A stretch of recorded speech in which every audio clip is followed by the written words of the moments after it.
채널K 뉴스입니다.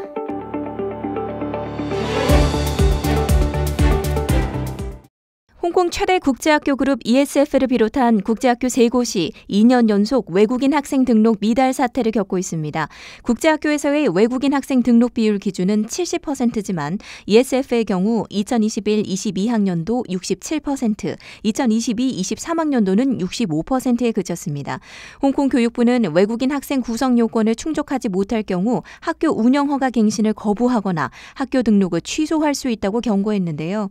최근 몇 년간 홍콩의 엄격한 제로 코로나 정책이 이른바 핵시트로 이어지며 외국인들이 대거 홍콩을 떠나자 유명 국제학교들의 경쟁률이 동반 하락했기 때문으로 분석됩니다.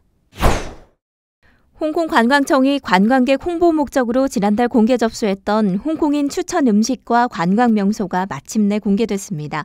미식의 도시답게 식도락 부문에서는 딤섬이 가장 많은 선택을 받았고요. 홍콩식 밀크티와 에그타르트, 버블와플, 완탕면이 그 뒤를 이었습니다. 도심 속 휴양지 부문에서는 홍콩에서 가장 오래된 어촌 마을이자 동양의 베니스라고도 불리는 타이오 수상가옥 마을이 1위를 차지했습니다. 또 홍콩에서 반드시 가봐야 할 명소로 는 침사추이 에브뉴 오브 스타가 꼽혔는데요. 홍콩 시민들은 빅토리아 항의 전경은 물론이고 동양의 헐리우드로서의 면모를 동시에 느낄 수 있는 곳이라고 설명했습니다. 이외에도 웡타이 신사원, 몽콕 레이디스 마켓, 골드피시 마켓, 센트럴 포팅거 스트릿, 조단의 템플 스트릿도 추천 명단에 올랐습니다. 중국과 홍콩 등지에서 기존 코로나19 오미크론 변이보다 전파력이 훨씬 강한 XBB.1.16이 처음 확인됐습니다. 홍콩의 경우 17일 기준 감염 사례 7건이 확인됐는데요. 아르크투루스라는 별칭을 얻은 이 변이 바이러스는 최근 인도와 미국, 영국, 호주 등 29개 국가에서 확인됐는데 감염 시 결막염 증세가 나타나기도 하는 것으로 알려졌습니다. 세계 보건 전문가들은 기존 변이보다 최대 1.27배 전파력이 강하고 코로나19 항체에 강한 저항력이 있어 머지않아 전 세계로 확산할 것으로 예측했지만 이것이 코로나19 재유행을 의미하진 않는다고 선을 그었습니다.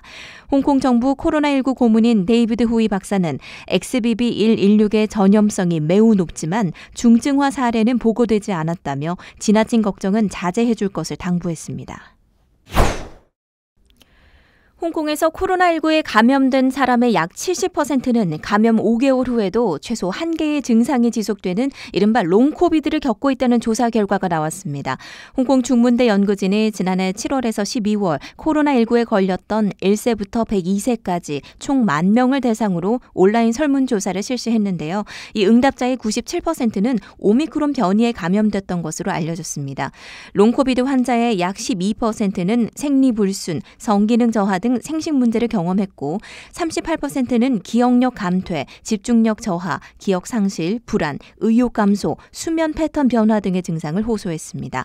연구진은 분석 결과 45세 이상 여성 혹은 코로나로 인해 입원한 이력이 있는 환자가 롱코비드 고위험군에 속한다고 발표했습니다. 알리바바의 창업자 마윈이 2026년 3월 말까지 3년간 홍콩대 경영대의 명예교수로 초빙됐습니다. 마윈은 금융, 농업, 기업 혁신 분야 연구 수행에 집중할 것이라고 알렸습니다.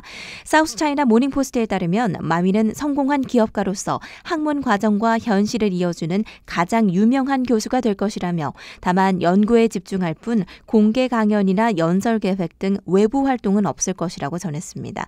마윈은 앞서 2018년 홍콩대에서 명예사회과학 박사학위를 받았습니다.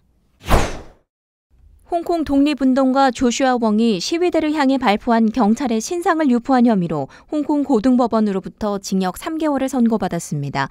홍콩의 독립을 요구하는 시위가 일었던 지난 2019년 싸이완워 시위 현장에서 경찰이 시위에 나선 대학생을 향해 실탄을 발사한 사건이 있었는데요.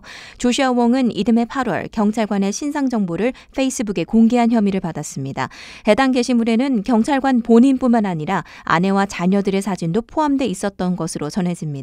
한편 경찰관이 쏜 실탄에 맞은 대학생은 경찰관의 총기를 빼앗으려 했다는 혐의로 지난해 11월 재판에서 동료와 함께 징역 6년을 선고받았습니다. 재판부는 공권력과 경찰의 법 집행에 정면으로 대항한 결과라며 판결문에 대한 설명을 덧붙였습니다. 싱가포르 기반 선구매 후결제 서비스 플랫폼 아토메가 예상치 못한 전반적인 경기 불황이 지속됨에 따라 홍콩 내 서비스를 중단한다고 발표했습니다. 기존 고객들에게도 전자메일을 통한 일방적인 통보로 가름했는데요. 사전 예고도 없었고 마지막 서비스 이용 가능일이었던 3월 31일을 기점으로 계정 접근이 불가능해졌습니다. 고객들은 아토메 측에 개인적인 문의를 한 후에야 영업 중단 사실을 알게 됐습니다.